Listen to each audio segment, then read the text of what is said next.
I ain't afraid, no ghost. Busted makes me feel good. Ghostbusters! Hi again, everyone. Scott Pyre, pop cult fan here, and in this video, I just came home from seeing Ghostbusters: Frozen Empire, and I actually saw the movie with my whole family, and I'm ready to give my review for this movie. Now, just a full warning, it's been a while actually since I've seen Afterlife, but I've seen all the movies. I didn't get a chance to marathon the previous movies before seeing this one, so I kind of went into this one a little bit blind.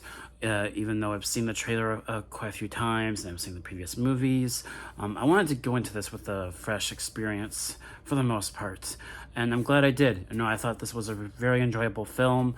This movie is directed by Gil Keenan, who, for those of you who may not know who that director is, he actually directed the Poltergeist reboot film from 2015. So that's this director. The guy that directed this movie directed the Poltergeist 2015 reboot, which that movie had its own problems, but I enjoyed that one too, even though it wasn't quite as good as the original Poltergeist from the 80s. Which, that could be the same thing can be said about Ghostbusters, while I do think that Afterlife is a better film than this one, I do think that this one did a really great job of following up Afterlife. And we follow the Spangler family again in this one, and what I like about this movie is that they don't try to have the Ghostbusters restarting again or having an entirely new set of characters. They're characters from past films, most of them returning from past films, with a couple of new characters mixed in. And because of that, one main criticism that I do have with this movie that I've heard with other critical reviews of this film is that this film is overstuffed with many characters, kind of overbloated with too many people, where a lot of them do get a chance to shine, and there are a couple characters that have just quick scenes, like Patton Oswalt's character, who just mainly helps fill out a little bit of the lore of the main threat of the film, which I thought was a pretty cool threat. Not gonna lie, I thought he looked very intimidating and threatening, and his death chill, I thought that was really well handled. This movie looks really well done visually. I think the visual effects are great, and I thought the music was great,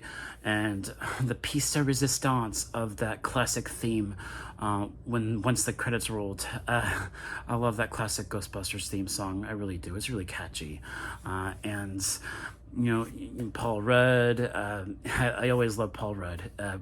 Whenever he's on screen, whether it's an Ant-Man film or a Ghostbusters film, he's always an enjoyable presence on screen. And then you get a lot of other returning actors like McKenna Grace as Phoebe, and she. I like that these new films are mainly focusing on her character.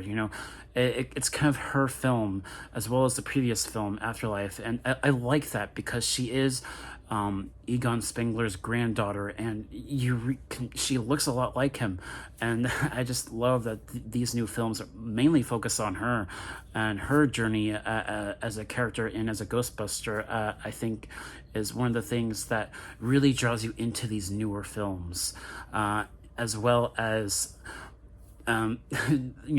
legacy sequels that always do what they do, bringing back original actors like Dan Aykroyd, of course. Dan Aykroyd has a lot more screen time in this film, as well as having the other characters back, like Bill Murray, he's back, and yeah, it's just nice having these cameos, because it's just really hammers home a lot of that nostalgia about the original 1984 film, and just overall, it's a very entertaining film.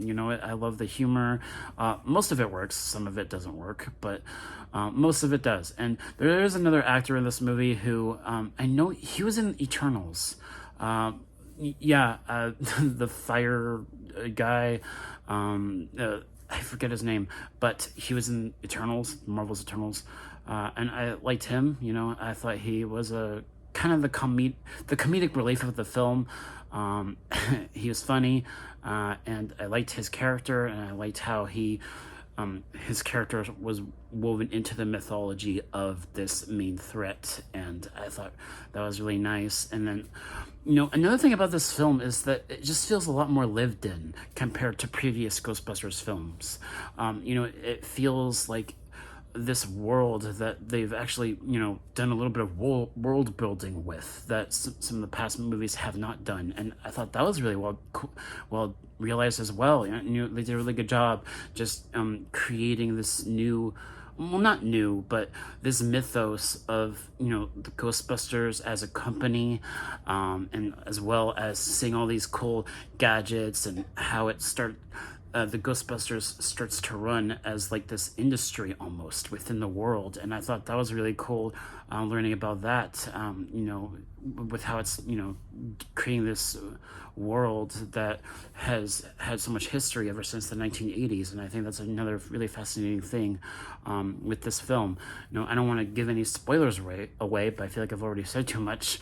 But, you know, like I've said, you know, I think the story here, it's interesting. Well, at the same time, I think just because it's so bloated with so many characters, you know, it just feels like we're following with Paul Rudd's character for a while, then we're following another character for another while, and then we're following another character for another while, and because of that, the story just feels a little bit disjointed.